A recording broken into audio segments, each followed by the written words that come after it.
बात किया था मेल रिप्रोडक्टिव सिस्टम, पूरा डायग्राम बताया था। डायग्राम के साथ साथ मेल रिप्रोडक्टिव सिस्टम से रिलेटेड पार्ट्स के बारे में बताए थे। लेकिन पार्ट्स के बारे में बात करें तो मेल रिप्रोडक्टिव सिस्टम को दो कैटेगरी में डिवाइड किया है। एक होता है प्राइमरी सेक्स ऑर्गन या प्राइमरी ऑर्गन और सेकेंडरी ऑर्गन।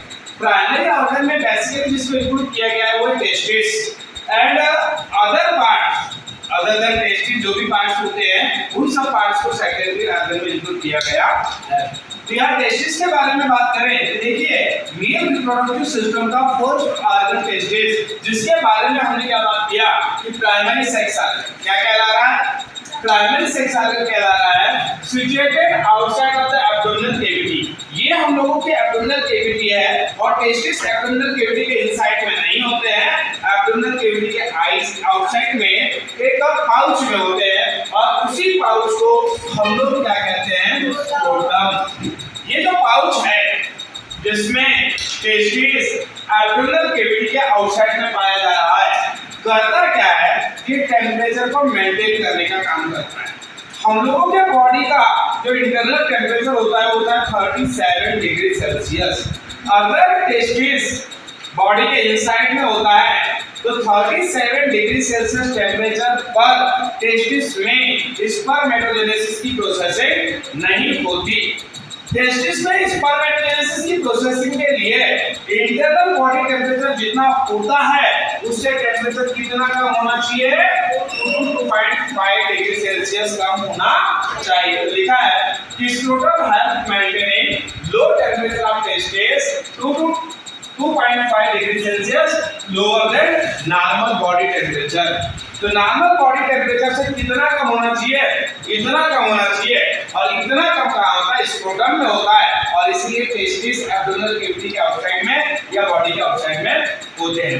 अब पेयर ऑफ टेस्टिस कितना होंगे, एक पेयर में होते हैं।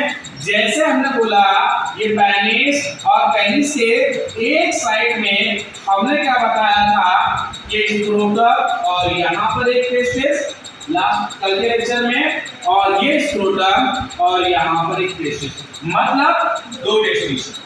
एक उसके साथ साथ इन टेस्टिस के बारे में अगली चीज हमने बताया, शेप कैसा होता है, ओवल शेप होते हैं, लेंथ कितनी होती है 4 to 5 सेंटीमीटर एंड विड्थ कितनी होती है 2 to 3 सेंटीमीटर। लेंथ जो है यहाँ से लेके यहाँ तक 4 to 5 सेंटीमीटर होगा और विड्थ यहाँ से लेके यहाँ तक जो है ये कितनी होगी 2 to 3 centimetre. Testis covered by dense covering, यानी टेस्टिस को एक डेंस कवरिंग जो है वो सराउंडेड करके रखती है। और यदि हम टेस्टिस की सेक्शन ले, जैसे टेस्टिस है इसका LS I mean longitudinal section हमने लिया, तो लॉन्गिट्यूडिनल सेक्शन में ये स्ट्रक्चर हम लोगों को नजर आ रही है।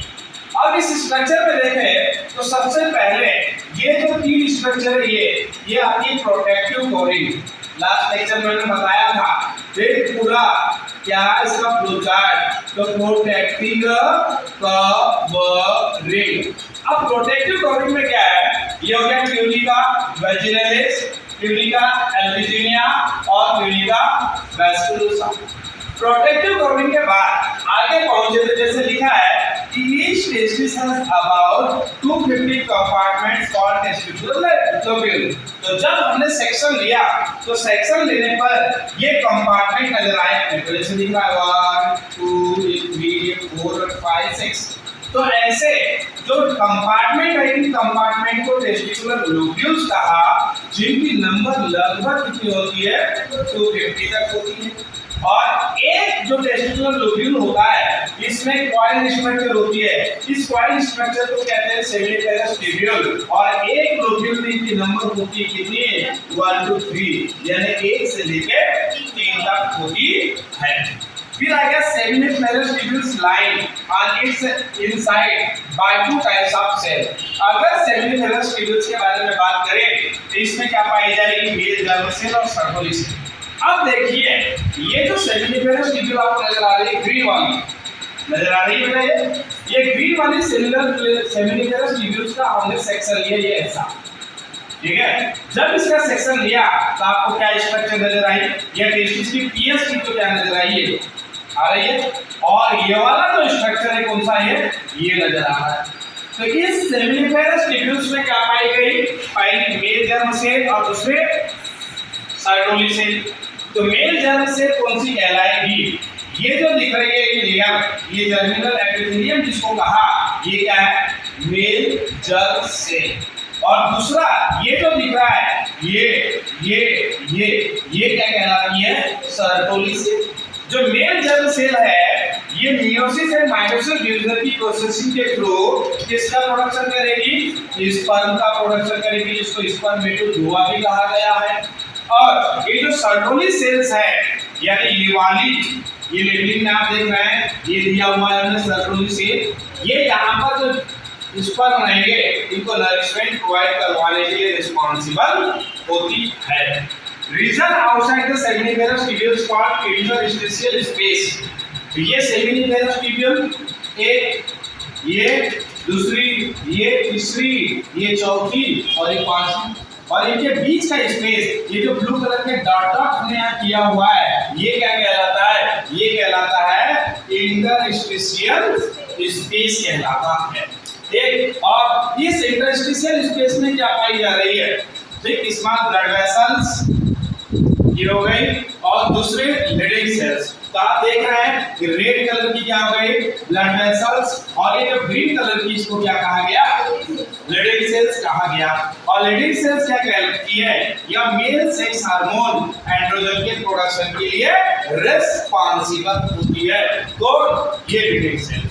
तो यहाँ पर ये एनाटॉमी आपके पास आ गई। तो टेस्टिस के बारे में पहले बता दिया हमने कि प्राइमरी सेक्स आगे होता है, एब्डोमिनल कैविटी के आउटसाइड एक पाउच में होता है जिसको स्क्रोटम कहा गया है। और स्क्रोटम में जो टेस्टिस होता है वहाँ टेम्परेचर इंटरनल बॉडी टेम्परेचर से 2 से लेकर 2.5 डिग्री सेल्सियस लो होता है।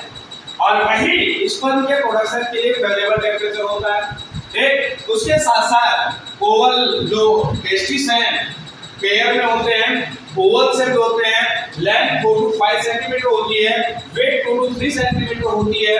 एक टेस्टिस को डेंस कवरिंग यानी क्लियर प्रोटेक्टिव कवरिंग कवर करके रखती है, जिसमें 3 लेयर होती है, ट्यूनिका वेजिनलिस, एल्बुजिनिया वेस्कुलोसा।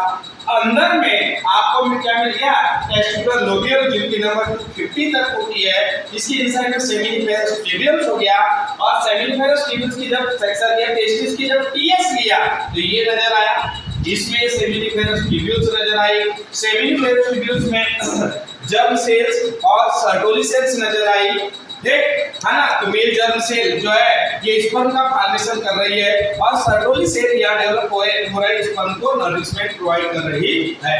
ठीक, अब ये सेमिनिफेरस ट्यूब्यूल है ये पूरी, और ये इनके बीच का स्पेस इंटरस्टिशियल स्पेस कहलाया, जिसमें ब्लड सेल्स पाई जाती है और लीडिंग सेल्स पाई जाती है। और Leydig cells male sex hormone androgen के सिक्रेशन के लिए रिस्पांसिबल होती है। ये हमने आपको बताया टेस्टिस के बारे में। अब टेस्टिस के आगे अगर पहुंचते हैं तो अगली चीज ये आपको रेड टेस्टिस मिल गई। रेड टेस्टिस के बाद आपको ये वास फ्रेंसिया मिल गया। वास फ्रेंसिया के बाद ये एपिडाइडिमिस। तो एपिडाइडिमिस का ये वाला पोर्शन जो होता है ये कैपिटल एपिडाइडिमिस, मिडिल पोर्शन कार्पस एपिडाइडिमिस, और लोअर पोर्शन क्या कहलाता है? कॉडा एपिडाइडिमिस कहलाता है। और कॉडा एपिडाइडिमिस से ही वास डिफरेंस कनेक्ट होता है, और ये वास डिफरेंस आगे जाकर इजैकुलेटरी डक्ट सेमिनल वेसिकल के साथ मिलकर इजैकुलेटरी डक्ट का फॉर्मेशन करता है। इजैकुलेटरी डक्ट यूरेथ्रा में ओपन होती है और यूरेथ्रा पेनिस के थ्रू बाहर रिलीज होता है, जो कल डायग्राम में हमने आपको बताया था, कल के लेक्चर में आपने देखा होगा। ठीक, अब इसके बाद वो पार्ट्स हो गए, और इसके बाद हम लोगों को बात करना आगे काय के बारे में, मेल सेक्स हार्मोन्स के बारे में, जो एक्सेसरी ग्लैंड्स होती हैं। एक सेमिनल वेसिकल, कॉपर्स ग्लैंड और प्रोस्टेट ग्लैंड। तो ग्लैंड्स क्या होती है, उनकी फंक्शनिंग क्या होती है, और एक सीमेंट जो होता है इसका कंपोजिशन क्या होता है, उसके बारे में बात करेंगे। ओके, तो आज के लिए इतना ही। समझ में आई चीजें with diagram? Okay, good day बेटा।